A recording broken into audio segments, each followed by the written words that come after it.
"Mom, can you leave? Your catering stories are making people uncomfortable." My daughter Brianna said those words at her housewarming party in the $975,000 house I'd helped her buy. I'm Monica Hendricks, 57 years old, and I'd spent 32 years building a catering business from nothing so my daughter could have everything. But standing in her marble foyer, being asked to leave early because my working-class stories embarrassed her in front of 50 guests, I realized I'd taught her all the wrong lessons. 3 weeks later, Brianna called me crying. She and Tyler were 90 days behind on their mortgage. The bank was threatening foreclosure. And I had to make the hardest decision of my life. Sometimes love means saying no to the people you'd do anything for. If you're watching this, please subscribe and let me know where you are watching from. Because what happened next will show you that the greatest gift you can give your child isn't money. It's the strength to stand on their own. I need you to understand how we got here. In 1992, I was 25 years old, working as a line cook at a hotel in Charlotte, North Carolina. $8.50 an hour, grease burns on my arms, coming home smelling like onions and disappointment. But I could cook. My grandmother had taught me, and people noticed. I started doing catering on the side, birthday parties, church events, anything that would pay, $200 here, $300 there. I'd work the hotel shift, then go cater someone's anniversary party until midnight, sleep 4 hours, do it again. By 1995, I had enough saved to quit the hotel and go full-time. Hendricks Events and Catering. Just me, my grandmother's recipes, and a borrowed commercial kitchen. Brianna was 3 years old. I'd bring her to events, let her sleep in the back of the van while I set up buffet lines and served guests who'd never looked twice at a black woman except to hand her their dirty plates. My marriage to Kenneth fell apart by the time Brianna was 10. He wanted a wife who was home for dinner. I was building an empire, one catered event at a time. We divorced when Brianna was 25. 5 years ago. He remarried within a year. I kept working. By 2018, Hendricks Events was catering corporate events, high-end weddings, Charlotte's social scene. I had 15 employees, commercial kitchen space, relationships with every major venue in the city. I was the woman they called when it absolutely had to be perfect. Last year, I sold the business. A hospitality group made an offer I couldn't refuse. After taxes and Kenneth's settlement from the divorce, I walked away with $2,400,000. Not bad for a woman who'd started with borrowed equipment and grandmother's recipes. Brianna had been my reason for everything.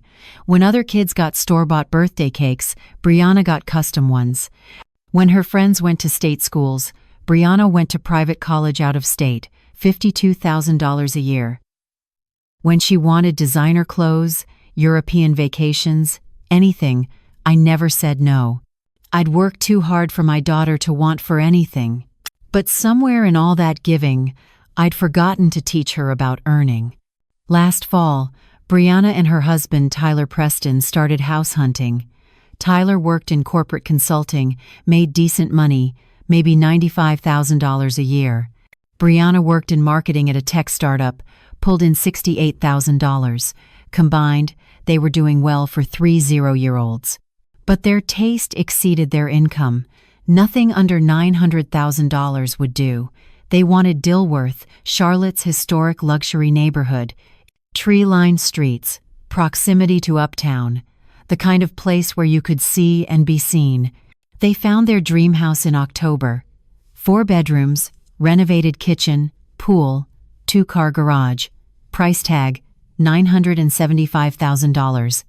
Their loan officer said they'd qualify for $720,000 with good terms. That left a $255,000 gap. Brianna called me, crying, "Mom, we found it, the perfect house. But we're short on the down payment." "How short?" "We need $250,000. "I know it's a lot, but this house, Mom, it's everything we've dreamed of. I'd just sold my business.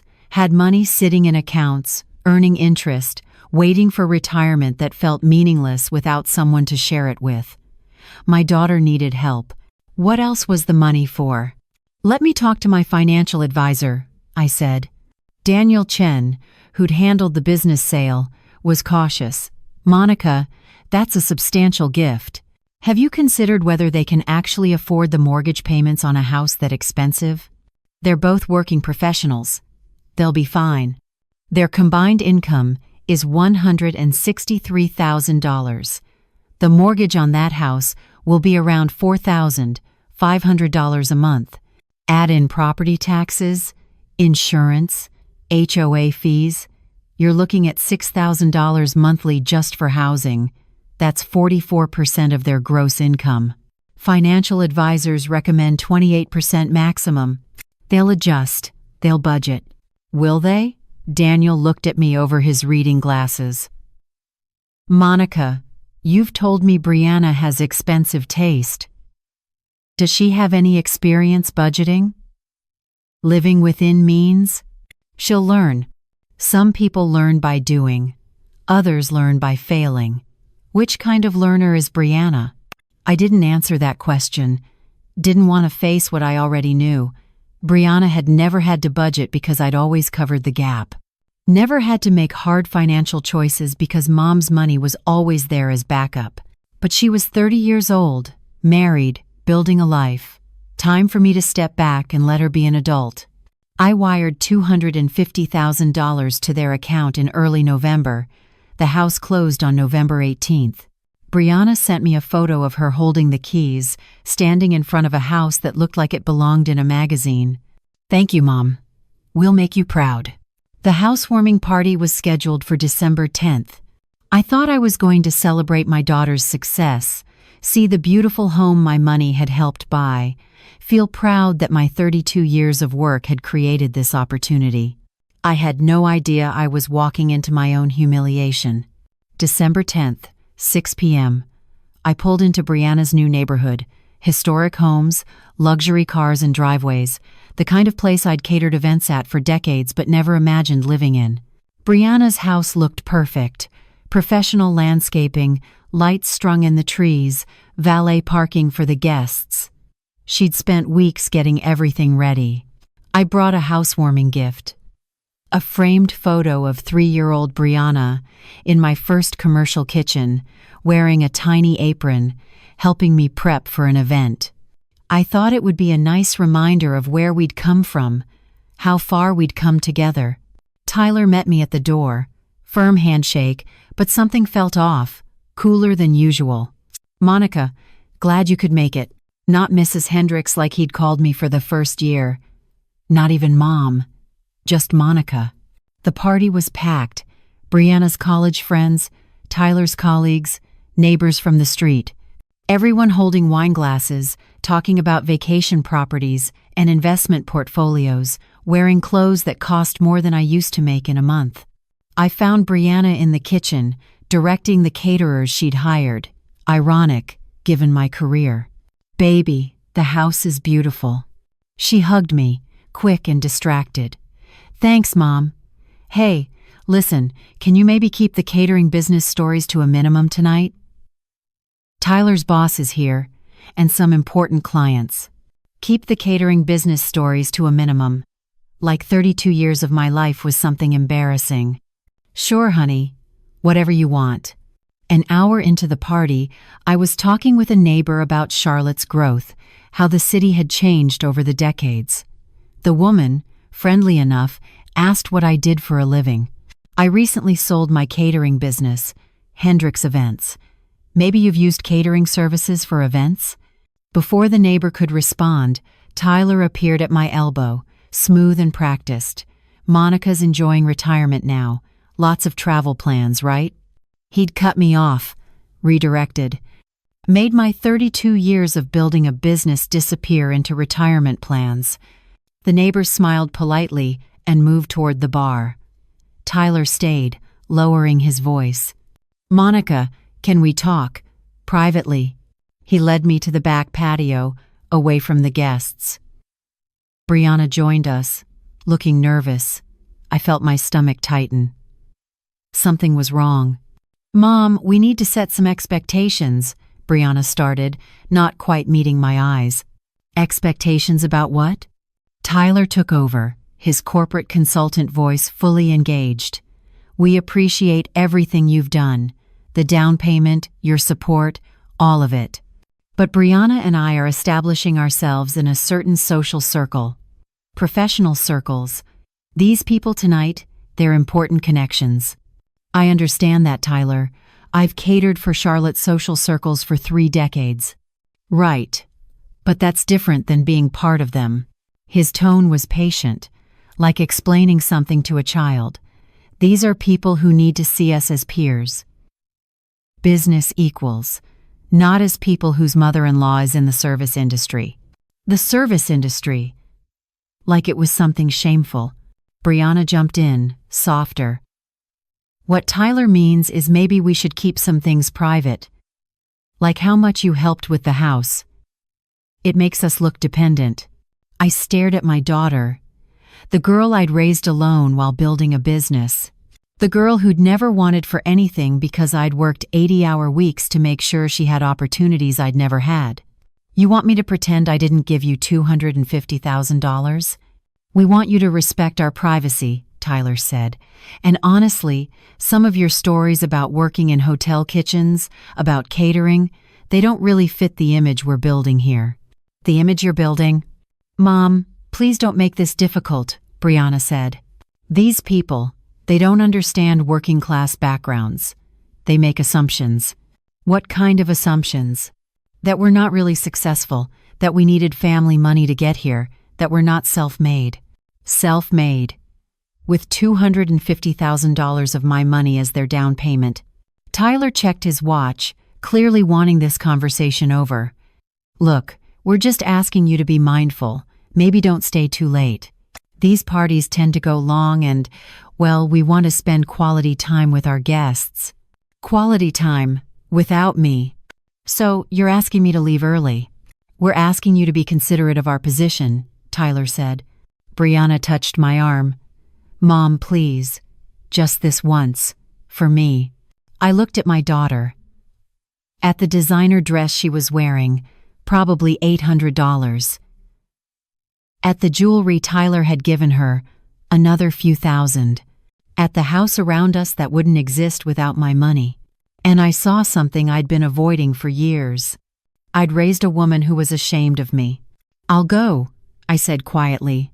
Relief flooded Brianna's face. "Thank you, Mom. I knew you'd understand."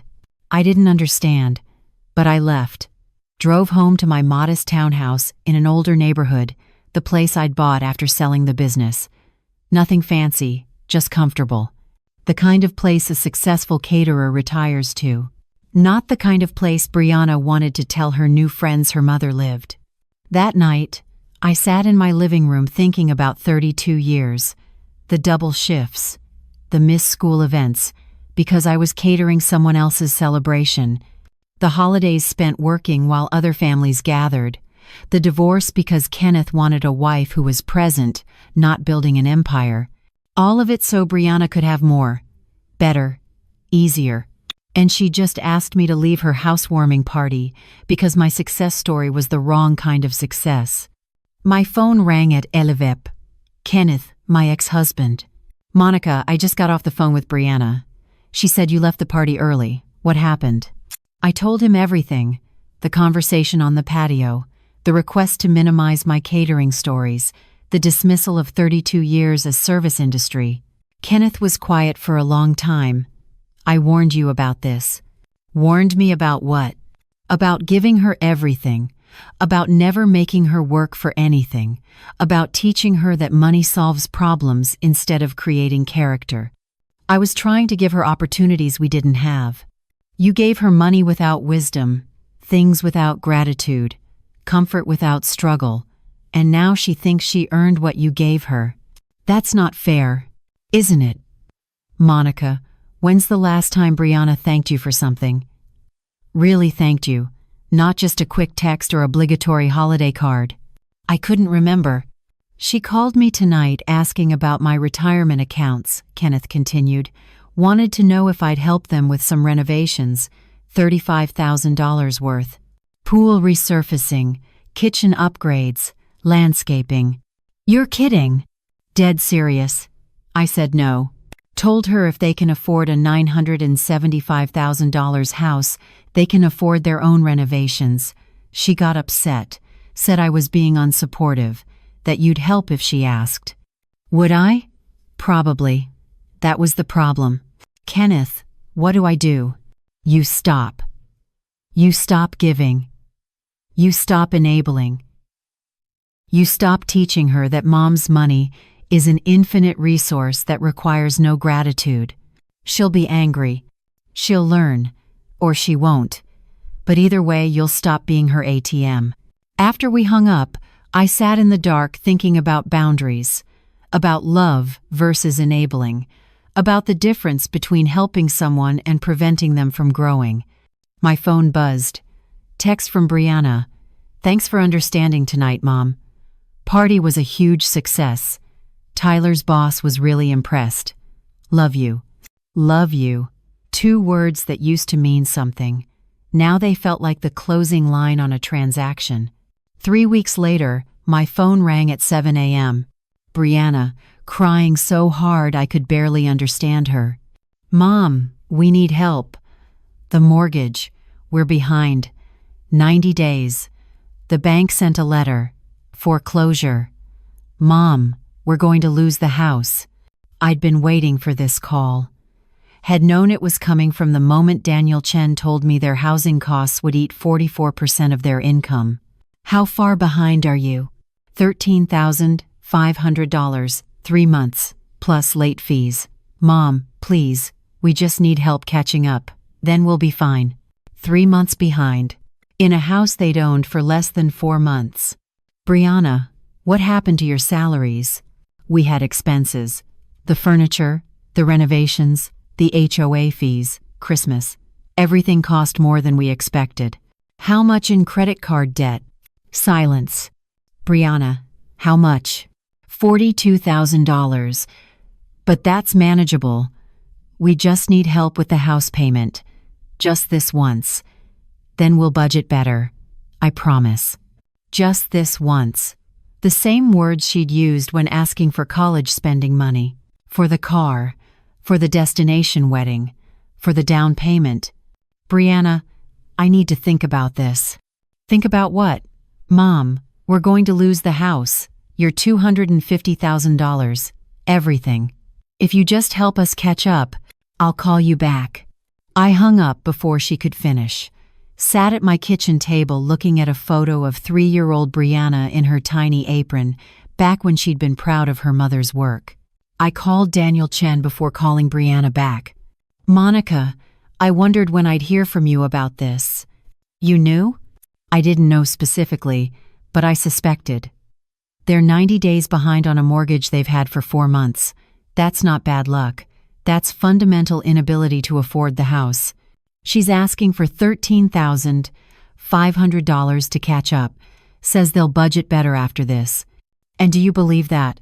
I thought about the $42,000 in credit card debt, about furniture that probably cost $30,000, about Tyler's designer suits and Brianna's jewelry, about a lifestyle funded by credit and my money, not their actual income. No, I don't believe it. Then what are you going to do? I don't know. If I don't help, they lose the house. My $250,000 down payment disappears. Everything I gave them, gone. That's sunk cost fallacy, Monica. You've already lost that money whether you give them more or not. The question is whether throwing good money after bad will actually solve anything. She's my daughter. I know. But she's also 30 years old, married, supposedly an adult. At what point does helping become enabling? After I hung up with Daniel, I called Kenneth back. She called you too? He asked. About the mortgage. Did she tell you about the $42,000 in credit card debt? She left that part out. Jesus. Monica, you can't keep bailing her out. If I don't, they lose the house. Then they lose the house. They'll survive, People lose houses and survive. What they don't survive is never learning consequences. That's easy for you to say. You didn't give them the down payment. No, but I gave her everything else for 25 years. Private schools, summer camps, college tuition.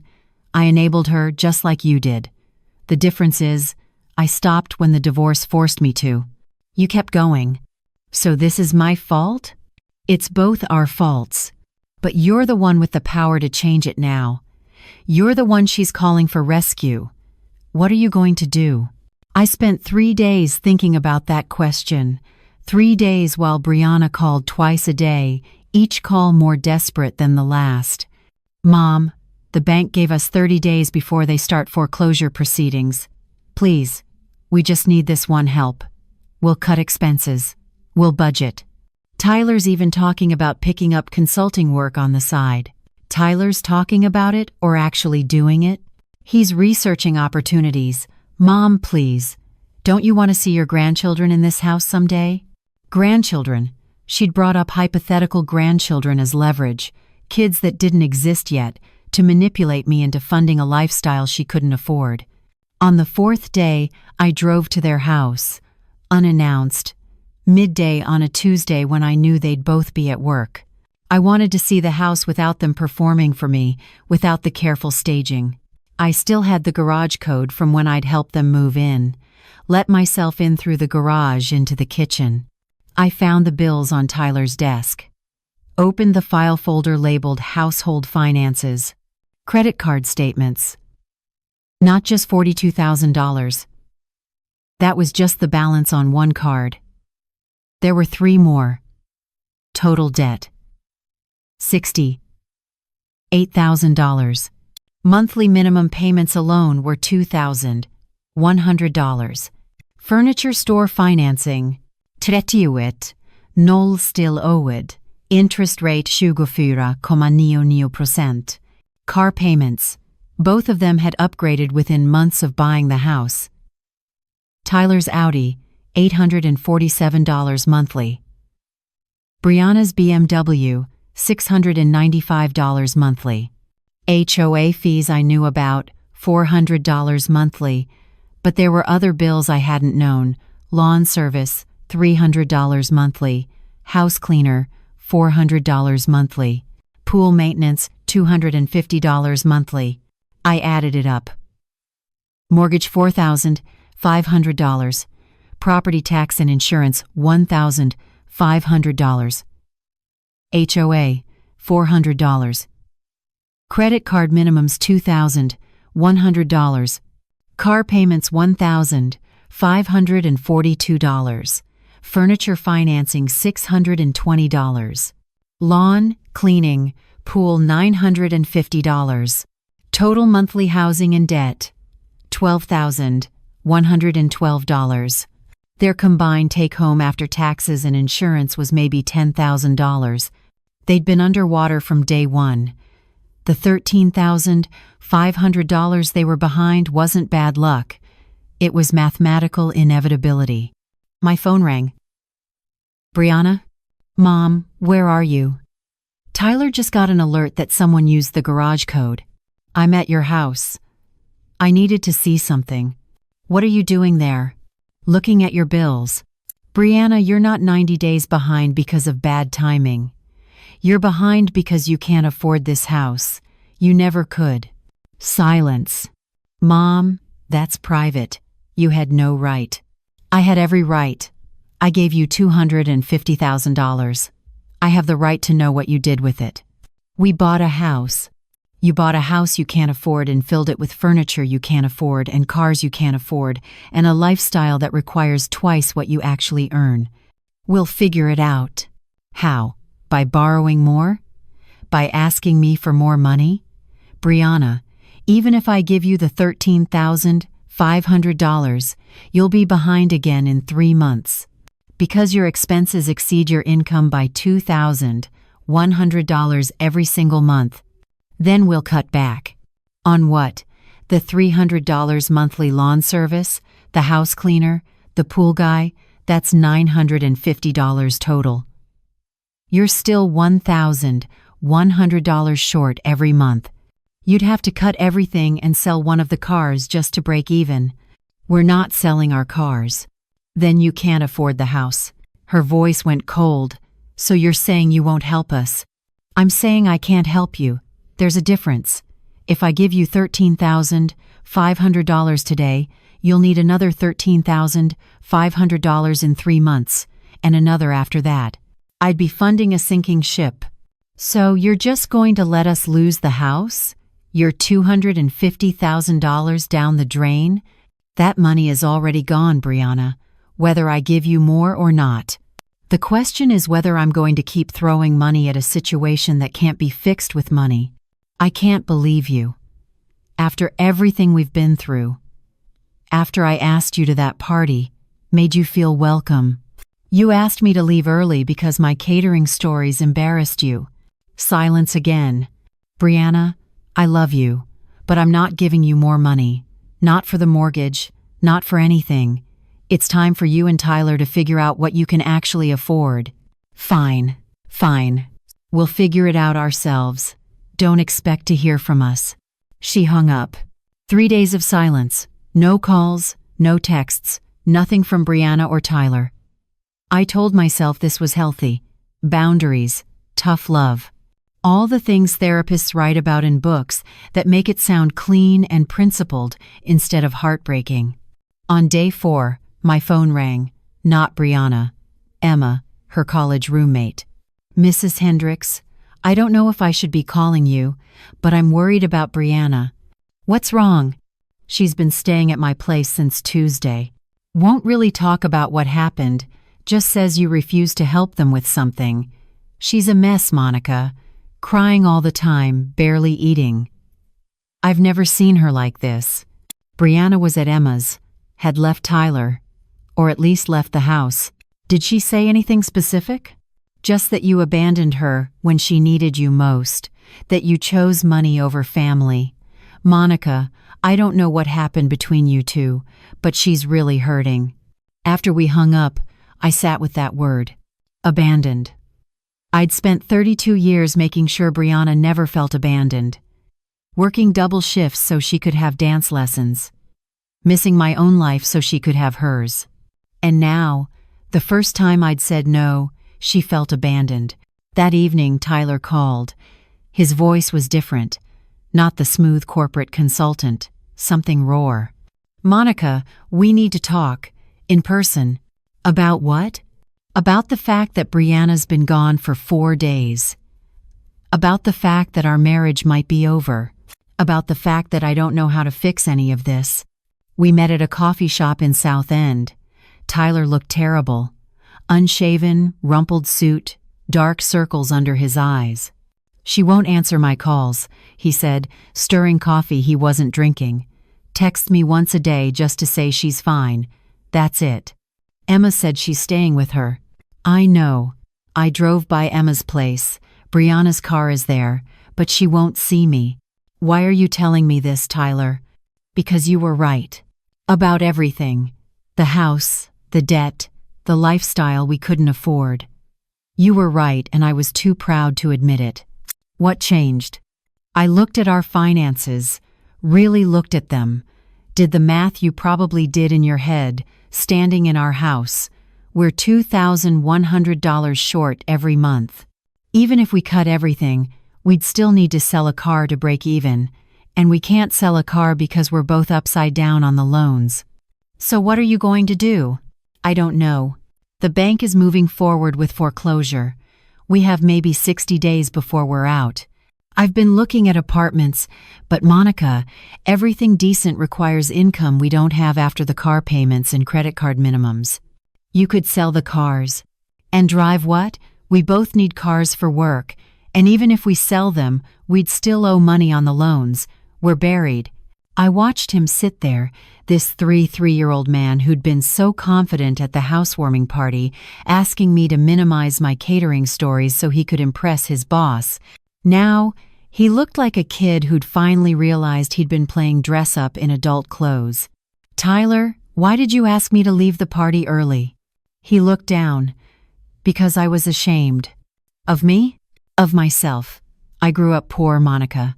Not struggling poor. Food stamps, Goodwill clothes, the whole thing. I spent 15 years building an image of someone who came from better.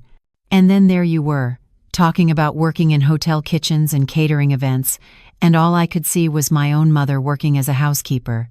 So you projected your shame onto me. Yes. And I convinced Brianna to do the same. Told her we needed to create distance from working-class backgrounds if we wanted to be taken seriously in Charlotte's business community. Did you believe that or just want to believe it? Both. The truth is, some of my colleagues do look down on service workers. But the bigger truth is, I was terrified someone would figure out I was faking it, that I was a poor kid from rural North Carolina, pretending to be someone I wasn't. And Brianna? Brianna wanted so badly to fit in with the women she'd met through my firm. The wives, the professional women, all of them with family money and connections. She thought if we lived in the right house, wore the right clothes, drove the right cars, she'd finally belong. But you can't afford to belong in that world. No, we can't. And now I've lost my wife, my house, and any respect I had left. All because I was too proud to live within my means. I looked at this man who'd married my daughter, who'd encouraged her to be ashamed of me, who'd helped create the mess they were both drowning in, and I felt something unexpected. Pity, not the condescending kind, the human kind, because I understood what he was saying. Tyler, what do you want from me? I want you to talk to Brianna. Tell her I'm sorry. Tell her I'll do whatever it takes to fix this. Why can't you tell her? Because she won't listen to me. But she might listen to you. Tyler, she's not speaking to me either. She thinks I abandoned her. Did you? That question sat between us like a third person at the table. I don't know, I said honestly. I thought I was setting boundaries. But maybe I was just punishing her for being ungrateful. Maybe both.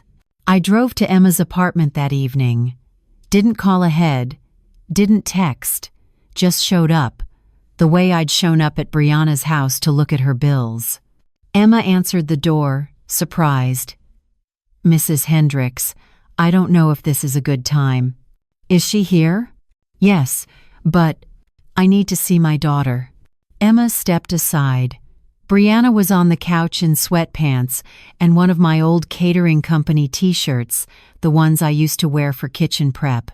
Her eyes were red, her hair pulled back, all the polished veneer gone. Mom, what are you doing here? Emma called me. Said you've been here almost a week. I needed space from Tyler. Space from Tyler or space from your life? Brianna's face hardened. If you came here to lecture me about financial responsibility, you can leave. I've heard enough. I came here to talk. Actually talk, not fight. Emma quietly excused herself to her bedroom. I sat down across from Brianna, neither of us sure where to start. Tyler came to see me, I said, told me about his background, about growing up poor, about being ashamed. Did he tell you it was his idea to ask you to leave the party early? He told me he convinced you it was the right thing to do, that he made you ashamed of me because he was ashamed of himself. Brianna's eyes filled with tears. I wanted to fit in, Mom. All those women at the party, they grew up with money, went to the right schools, married the right kind of men, and I'm the caterer's daughter trying to pretend I belong in their world. The caterer's daughter who went to private college, who never wanted for anything, who had opportunities those women's mothers probably never gave them. But it's not the same. You don't understand what it's like trying to break into circles where everyone knows you don't really belong, where they can smell the working class on you no matter how expensive your clothes are. So you decided the solution was to erase me from your story. I decided the solution was to create some distance from the parts of my background that made me feel less than. And how's that working out for you? She looked away. Not great, obviously. Brianna, I need to understand something. When did you start being ashamed of what I did for a living? She was quiet for a long moment. College, maybe. My roommate's parents were lawyers, doctors, business owners. When I said my mom was a caterer, I could see it in their faces. Oh, like a small business owner? And I'd say yes, but I knew what they were really thinking. That my mom served food for rich people's parties. I did serve food. I also built a business that sold for $2.4 million. I also gave you $250,000 so you could buy a house. But you're right, I started by serving food. I know, and I'm not saying it's rational. But Mom, do you know what it's like to work in corporate marketing, surrounded by people whose parents paid for their apartments and their cars and their graduate degrees? People who've never had to worry about money because they came from money? So you wanted to pretend you came from money too. I wanted to pretend I didn't come from struggle. There's a difference. Is there? Because from where I'm sitting, you erased 32 years of my life so you could play dress up in a house you couldn't afford. Brianna stood up, angry now. You gave me that money. You offered. I didn't hold a gun to your head. You're right. I gave it to you. And that's my fault. I gave you everything your whole life and never taught you what it cost. Never made you work for anything. Never let you struggle or fail or learn that wanting something doesn't mean you get to have it. So this is my fault for being spoiled? This is both our faults. Mine for creating someone who thinks $975,000 houses and $68,000 in credit card debt is normal. Yours for never asking what the price was. What price? The price of me working 80-hour weeks while you were growing up. The price of missing your school events because I was catering someone else's celebration. The price of my marriage failing because I chose building a business over being present. I paid for your opportunities with my life, Brianna, and you never once asked what that cost me. She sat back down, crying harder now. I didn't know. You didn't want to know, because knowing meant gratitude, and gratitude meant admitting you didn't earn what you had. We sat in silence, Emma's small apartment suddenly feeling very crowded with all the things we'd never said to each other. I met with Tyler, I said finally. He's losing the house, probably losing his cars too. Starting from scratch at 33 years old. Good. Let him lose everything. Is that what you want? For him to lose everything? Or do you want him to learn something? I want him to hurt the way I'm hurting. And then what? After he hurts? Then what? You two stay married and build something real? Or you divorce and you both start over separately? I don't know. That's the first honest thing you've said tonight. 2 weeks later, the foreclosure process moved forward. Tyler called to tell me they'd received the official notice, 45 days to vacate. Brianna still wasn't living in the house, still at Emma's, still refusing to answer Tyler's calls more than once a day. Kenneth called me during that time. I heard through Brianna that the house is going into foreclosure. Yes. And you're not helping. No. Good. I'm proud of you, Monica. I know that doesn't mean much coming from your ex-husband, but I am. It doesn't feel good, Kenneth. It feels like watching our daughter's life fall apart. Her life isn't falling apart. Her pretend life is falling apart. There's a difference. Is there? Because from here, it looks the same. Monica, you know what Brianna asked me yesterday?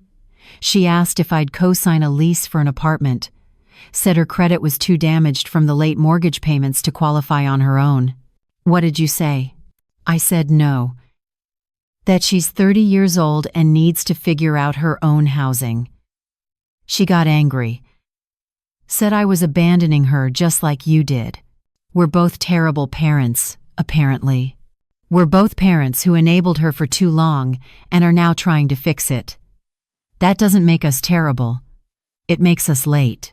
After we hung up, I thought about that word. Late. Like we'd missed a deadline, shown up to the wrong class, arrived after the lesson had already been taught. My sister Denise called from Atlanta. She'd heard about the situation through family gossip. Monica, what are you doing? Setting boundaries. You're letting your daughter lose her house. I'm letting my daughter face the consequences of decisions she made. That's cold. Is it? Or is it the first honest parenting I've done in 30 years? You sound like a therapist, not a mother. Maybe I should have sounded like a therapist 20 years ago. Maybe I should have taught her about consequences instead of shielding her from every difficulty. Denise sighed. You know, people are talking. Family, friends. Everyone has an opinion about how you're handling this. What are they saying? That you're being cruel, that you have millions from selling your business, and you're watching your daughter go homeless, that you're punishing her for being ungrateful. And what do you think? I think it's more complicated than anyone on the outside can understand. I think you're stuck between enabling and abandoning, and there's no clean middle ground. She was right. There was no clean middle ground. There was just me, watching my daughter's life unravel, questioning every day whether I was teaching her a lesson or just being vindictive. The following week, Brianna finally called me. Not crying this time, angry. Mom, I need to tell you something. Tyler and I are selling both cars. We found a dealer who'll take them even though we're upside down on the loans. We'll have to pay $8,000 out of pocket to clear the debt, but we're doing it. That's good, Brianna. That's responsible. Don't patronize me. We're selling our cars because we have no choice. Because you refused to help us. Because you decided to teach us a lesson instead of being supportive. Where are you getting $8,000 to clear the loans? Silence. Brianna, where's the money coming from? Tyler's parents. They're helping us. Tyler's parents, who I'd never met, who apparently had money they'd never mentioned. I didn't know Tyler's family could help financially. They can't really. They're taking out a home equity loan. But at least they're willing to help their son instead of watching him drown to prove a point. The accusation landed hard. Tyler's parents were going into debt to rescue their son while I sat on $2, $4 million, and watched my daughter struggle. Brianna, that's their choice. But you should know that debt to rescue you from debt isn't actually solving the problem. At least they're trying. At least they care. I care. That's why I'm not giving you money you can't pay back for a lifestyle you can't afford. You know what, Mom? I hope you're happy. I hope sitting on your money and your principles keeps you warm at night. Because you don't have a daughter anymore. She hung up. I sat in my townhouse, in the modest neighborhood I'd chosen, surrounded by things I'd actually earned and could actually afford, and wondered if she was right. Had I sacrificed my daughter to prove a point? Had I chosen principles over love? Was there a difference? Dr. Sharon Hayes, the therapist I'd started seeing 2 weeks ago, had asked me similar questions. Monica, what are you hoping will happen here? I'm hoping Brianna learns to live within her means, to appreciate what she has, to stop expecting other people to fund her lifestyle. And if she doesn't learn those things, if she just learns that her mother won't help her, then at least I'll have stopped enabling her. But will you have a relationship with her? That was the question I couldn't answer. Because the truth was, I didn't know if you could have both. Boundaries and relationships. Principles and love. Teaching consequences and maintaining connection. Maybe some lessons cost more than others. Maybe some relationships couldn't survive honesty. The house went to foreclosure auction 6 weeks after I'd refused to help. Daniel Chen sent me the public notice. Property at 2847 Dilworth Avenue. Opening bid $780,000. The bank would recoup most of their loan. My $250,000 down payment would disappear into the ether, along with whatever equity might have built up. I drove by the house one last time the day before the auction. The lawn was still immaculate, the pool still blue, the exterior still magazine perfect. But I knew the inside was different now. Tyler had moved out 2 weeks ago into a small apartment in University area. Brianna was still at Emma's, according to Kenneth, who'd stayed in touch with her more than I had. A for sale sign stood in the yard. Bank owned. Auction Sunday, 10 a.m. I sat in my car across the street, thinking about the last time I'd been here, The housewarming party, the patio conversation. The moment my daughter had asked me to leave because my success story was the wrong kind of success. My phone rang. Tyler. Monica, I wanted you to hear this from me. Brianna and I are separating. Officially. She filed papers yesterday. I'm sorry, Tyler. Don't be. We built our marriage on pretending to be people we weren't. Turns out that's not a great foundation. What are you going to do? I took a job in Raleigh. Corporate consulting, but smaller firm, less pressure to perform a certain lifestyle. Starting over. Clean slate. And Brianna? She's staying in Charlotte. Got a job at a marketing firm downtown. Entry level, took a pay cut, but it's honest work. She's renting a room in someone's house in Plaza Midwood. $650 a month. From a $975,000 house to a rented room in someone else's home, the fall had been complete. How is she?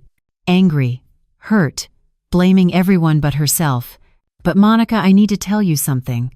The day she filed for separation, she said something I think you should hear. What? She said, my mother was right. I can't afford the life I wanted. I can't even afford the life I had. I'm 30 years old and I'm starting from zero because I never learned the difference between earning and expecting. Those words stayed with me for days.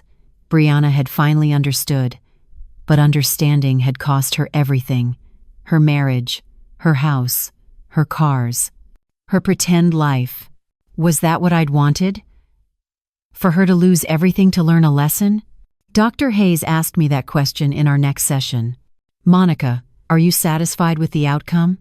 No, I'm heartbroken, but you still believe you did the right thing. I believe I did the necessary thing. I don't know if that's the same as right. What's the difference? Right implies moral certainty. Necessary just means I couldn't keep doing what I was doing. Whether it was right to stop, I don't know, but it was necessary. Have you spoken to Brianna since the foreclosure? No. She's blocked my number. I get updates from Kenneth and Tyler, but she won't talk to me directly. How does that feel? Like I chose principles over my daughter. Like I valued teaching a lesson more than maintaining a relationship. Like I'm not sure the lesson was worth the price. The therapy sessions were helping me understand what I'd done, but they weren't helping me feel better about it. I'd stopped enabling Brianna, set boundaries, refused to throw good money after bad. All the right therapeutic language. But I'd also lost my daughter, and no amount of principled reasoning made that feel okay. 3 months after the foreclosure, Emma called me. Mrs. Hendricks, I think you should know something. Brianna's struggling, really struggling. Struggling how? Financially, emotionally, all of it. She's working 50 hours a week, but barely making rent. She's eating ramen and peanut butter because she can't afford groceries. She won't ask for help from anyone. Not you, not Kenneth, not Tyler's parents. She's drowning, Monica, and she's too proud to reach out. Did she ask you to call me? No. She'd kill me if she knew I was calling. But Mrs. Hendricks, I've known Brianna for 10 years.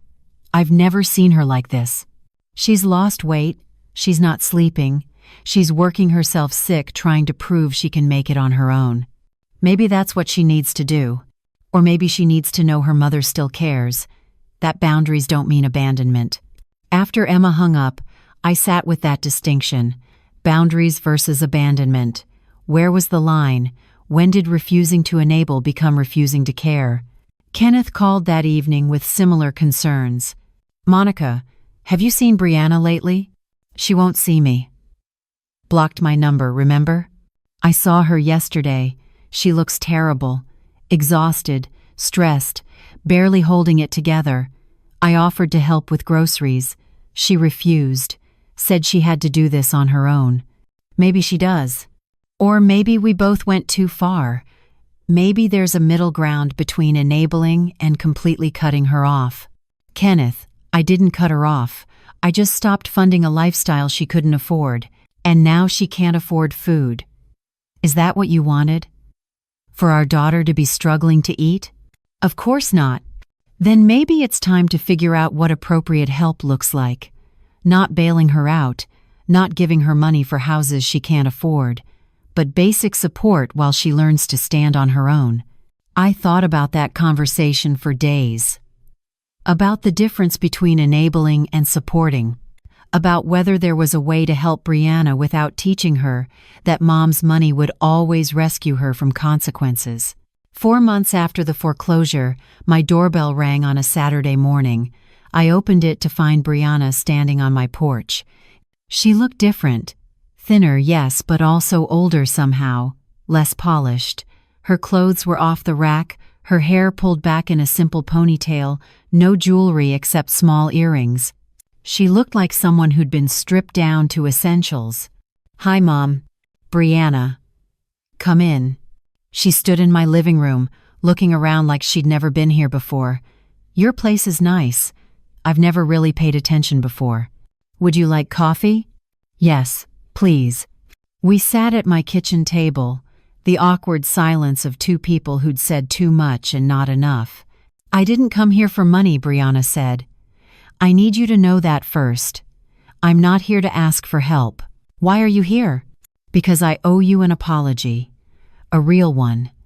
Not the kind I give when I want something, but the kind where I actually understand what I did wrong." I waited. "You were right, Mom. About everything. The house, the debt, the lifestyle I couldn't afford.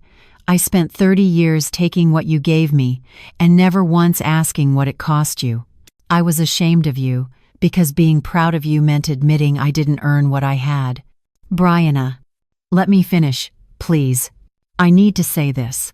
I nodded. "These last 4 months have been the hardest of my life, working 50 hours a week for $45,000 a year, living in a rented room, taking the bus because I don't have a car, eating cheap food because that's all I can afford. And you know what I realized?" "What?" "This is what you did for me. This struggle, this hustle, this working yourself exhausted to make ends meet. You did this for 32 years so I wouldn't have to, and I thanked you by being ashamed of it." I sat across from my daughter, watching tears run down her face, and felt my own resolve cracking. This was what I'd wanted, wasn't it? For her to understand, to learn, to grow up. But watching her hurt didn't feel like victory. It felt like loss. "Mom, I'm not asking you to forgive me. I don't know if I deserve that. But I needed you to know that I finally understand.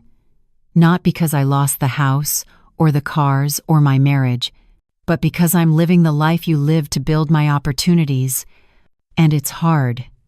It's so much harder than I ever knew. Brianna, I didn't want you to suffer. I know, you wanted me to have it easier, and I did. But easier isn't always better, because easier meant I never learned what things cost, never developed gratitude, never understood sacrifice. What changed? Why now?"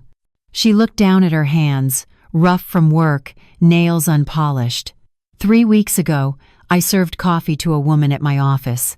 She's a VP, makes probably $200,000 a year. She didn't look at me, didn't say thank you. Just took her coffee and walked away like I was invisible. And I realized I'd done that to you. For years. Taken what you gave me without seeing you. Without thanking you. Without acknowledging that you were a person who sacrificed, not just a resource I could tap whenever I needed something. We sat in silence for a moment. Then Brianna pulled out an envelope. "I brought you something. It's not much, but it's what I can afford." Inside was a check for $200, made out to me, dated today, signed in Brianna's handwriting. "What is this?" "It's the first payment on the $250,000 you gave me. I know it'll take me 104 years to pay you back at this rate, but I needed to start. I needed you to know I'm not expecting you to just forget that money. It wasn't a gift. It was a loan I never asked permission to take. Brianna, I gave you that money. You gave it to someone who didn't deserve it. Someone who took it for granted. I'm trying to become someone who does deserve it, even if I never actually get it back." I held the check, looking at $200 that probably represented a significant portion of her monthly disposable income. Money she could have used for groceries or clothes or anything that would make her life easier. I can't take this. Please, I need you to take it. I need to know that I'm paying back what I owe, even if it takes the rest of my life. I thought about refusing, about tearing up the check and telling her she didn't need to pay me back, but that would be enabling again, wouldn't it? Taking away the consequence, the responsibility, the growth. Okay, I'll take it. But Brianna, I'm putting it in an account for you. When you've rebuilt your life, when you're stable, it'll be there. No. If you do that, I'm not sending any more. This has to cost me something, or it doesn't mean anything. She was right, and that realization hurt more than anything else. My daughter had finally learned the lesson, but learning it meant she had to suffer. There was no shortcut, no way for me to make it easier without undermining the whole point. Mom, can I ask you something? Anything. Do you regret it? Refusing to give me the $13,500? Watching me lose everything? I thought about that question, the one I'd been asking myself for 4 months. I regret that it was necessary. I regret that I raised you in a way that made it necessary. But I don't regret doing it. Because if I'd given you that money, you'd be having this same crisis in 2 years, or 5 years, or 10 years.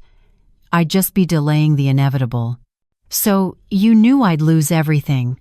I knew you'd lose the pretend version of everything. I hoped you'd find the real version of something. Have I? I don't know. Have you? Brianna looked around my modest townhouse. You sold a business for $2. $4 million and you live here, in a townhouse in an okay neighborhood, driving a regular car, living a normal life. Yes. Why? You could afford so much more. Because I spent 32 years confusing money with happiness, giving you things instead of time, building a business instead of building a relationship with you. I don't want to make that mistake in retirement. Do you think I'm making that mistake? Confusing money with happiness? I think you were. I don't know about now. She nodded slowly. I'm dating someone. Nothing serious. He's a teacher. Makes $43,000 a year. Has student loans. Drives a 10-year-old Toyota. Shops at Aldi. And for the first time, I'm not ashamed. We went to his apartment last week. It's tiny, furniture from Goodwill, nothing matching. And I felt more at home there than I ever did in that house in Dilworth. Because you weren't performing. Because I didn't have to pretend I was someone I'm not. We talked for 2 more hours. About Tyler's new life in Raleigh. About Kenneth's relief that we were speaking again. About Emma's patience in letting Brianna stay so long. About the small marketing firm where Brianna was learning that starting at the bottom wasn't shameful, it was necessary. Mom, I need to ask you for something. And I need you to say no if it's enabling. What is it? Would you have dinner with me once a month? Nothing fancy. Just dinner.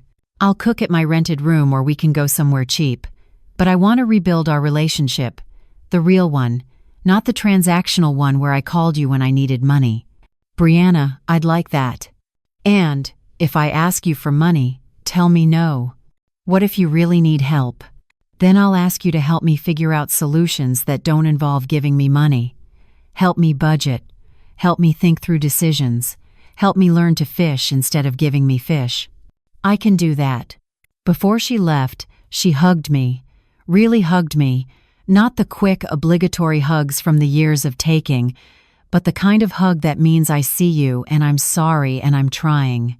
After she drove away in her boyfriend's borrowed Toyota, I sat in my living room holding a $200 check and feeling something I hadn't felt in months. Hope. Not that everything would be fixed. Not that we'd go back to how things were, but that we might build something better, something honest. Something where love wasn't measured in dollars and gratitude wasn't performed for the next handout. Dr. Hayes had asked me if the lesson was worth the price. I still didn't know the answer. But I knew that Brianna learning to value struggle, to appreciate work, to understand sacrifice, those things had value that couldn't be measured in the $250,000 I'd lost. Kenneth called that evening. Brianna told me she saw you, that you two talked. We did. She sounded different, lighter, like something had lifted. She apologized, gave me a check for $200. Jesus, Monica, are you going to cash it? I have to. She needs it to cost her something. That's hard. Everything about this has been hard. But was it worth it? I thought about my daughter, working 50 hours a week in a job that didn't match her degree, living in a rented room, eating cheap food, riding the bus, learning what I'd learned at 25. Learning what I'd tried to shield her from. Ask me in a year, I said. Right now, I'm just glad she's speaking to me again.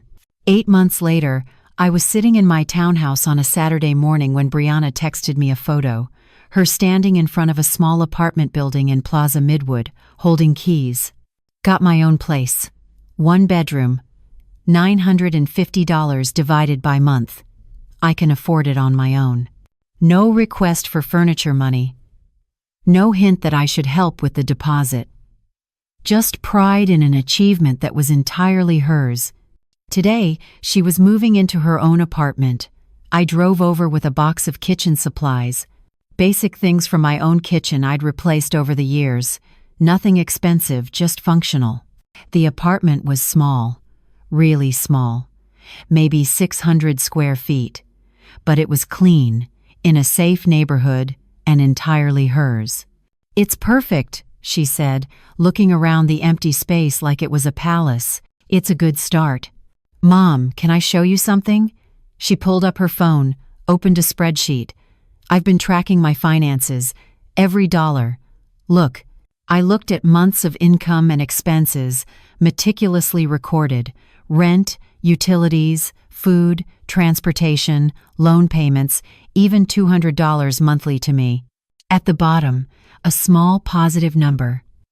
$340 left over. I'm saving that. Building an emergency fund. 3 months of expenses, that's the goal. It'll take me 2 years, but I'm doing it. I felt tears forming. This was what I'd wanted. Not punishment, not suffering. Growth, understanding. My daughter learning to build a life she could sustain. I'm proud of you, Brianna. Don't be proud yet. I'm still paying off $28,000 in credit card debt. Still driving a 15-year-old car, still shopping at thrift stores, still taking the bus when the car acts up. I'm not successful yet. You're more successful than you were in that Dilworth house. You know what's weird? I drive past that house sometimes. New family bought it at auction. They have kids, a dog. It looks happy, and I don't feel jealous anymore. I just feel relieved that it's not my burden. We spent the afternoon unpacking boxes, hanging curtains, arranging furniture she'd bought secondhand. Her boyfriend, Marcus, the teacher, showed up with a pickup truck full of bookshelves someone was giving away. The 3 of us spent 2 hours assembling them, laughing at the confusing instructions, ordering pizza we split 3 ways. It was ordinary, modest. Nothing like the life Brianna had tried to build with Tyler in that expensive house. But it was real. After Marcus left, Brianna and I sat on her thrift store couch, eating leftover pizza. Mom, can I tell you something I've never said? Anything. I was terrified of you when I was growing up. Not scared, but intimidated. You worked so hard, achieved so much, built something from nothing, and I felt like I could never measure up. So instead of trying to earn your respect, I just took your money. It was easier. Brianna, I never wanted you to feel that way. I know, but I did. And then when I had the chance to build something myself, I cheated. Used your money to skip the hard part. Pretended I'd earned something I'd been given. And now? Now I'm building something that's actually mine. It's smaller, humbler, nothing impressive, but it's real. And Mom, for the first time in my life, I'm proud of myself. We sat in silence, the evening light coming through her apartment windows, and I realized something I'd been too afraid to admit. I'd done the right thing, not because Brianna had learned her lesson, not because she was now living within her means, but because I'd finally stopped measuring love by how much I could give and started measuring it by what I could teach. Mom, I need to tell you something else. Tyler called me last week. What did he want? To apologize and to tell me his life in Raleigh is better, simpler. He's making less money, but he's happier. He's dating someone who knows he grew up poor and doesn't care. He said losing everything was the best thing that ever happened to him. Do you believe him? Yeah, I do, because I feel the same way. Losing that house, losing the cars, losing the pretend life, it freed me from trying to be someone I wasn't. Any regrets? About the house? No. About how I treated you. Every day. About the 4 months I wouldn't speak to you? Yes. About wasting your $250,000? Absolutely. But Mom, I'm paying you back. Not because I can afford to, because I need to. She'd sent me 8 checks, $200 each, $1,600 total. At this rate, it would take her 130 years to pay back $250,000. But that wasn't the point. The point was that she was trying, that she understood debt wasn't just financial, that taking without earning created a different kind of poverty. Brianna, I want to tell you something I've never said. I'm sorry. For what? For giving you everything and teaching you nothing. For substituting money for presents. For building a business while missing your childhood. For creating someone who thought she deserved everything because I never made you earn anything. Mom, you gave me opportunities. I gave you things. Opportunities you have to create yourself, and I'm sorry it took me 30 years and $250,000 to figure that out. We both cried then. Not sad tears. Something else. Relief maybe. Or forgiveness. Or just the exhaustion of finally being honest after years of performing. Can I ask you something? Brianna said. Always. If you could go back and do it differently, would you? I thought about that question. About the catering business I'd built. About the 32 years of working while Brianna grew up. About the money I'd given her that had created a crisis instead of solving one. I'd still build the business. Still work hard. Still give you opportunities. But I'd teach you about earning while I was giving. I'd make you work in my catering kitchen, make you understand what it cost. Make you see that money represents time and sacrifice, not just numbers in an account. Would you still give me the $250,000 for the house? No. I'd help you save for your own down payment. Help you buy something you could actually afford. Teach you that wanting something doesn't mean you get to have it. So, you regret giving it to me. I regret how I gave it to you, not what it taught you. She nodded slowly. I'm glad I lost it. Is that weird? I'm glad I lost everything, because losing everything taught me what actually matters. What matters? This. She gestured around her tiny apartment. Marcus. My job that doesn't pay much but teaches me things. Budgeting so I can afford groceries. Having $340 left over at the end of the month and feeling rich, buying a couch at Goodwill and feeling proud instead of ashamed.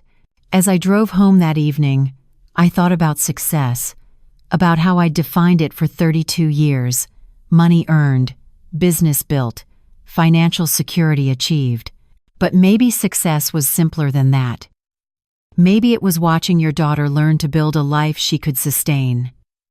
Learn to be proud of ordinary achievements. Learn that struggling isn't failing. I still didn't know if refusing to give Brianna the $13,500 was right or cruel. Still didn't know if watching her lose everything was love or punishment. Still didn't know if the lesson was worth the price. But I knew this. My daughter was speaking to me again. She was proud of herself for the first time in years. She was building something real instead of performing something fake. And maybe that was worth $250,000 after all.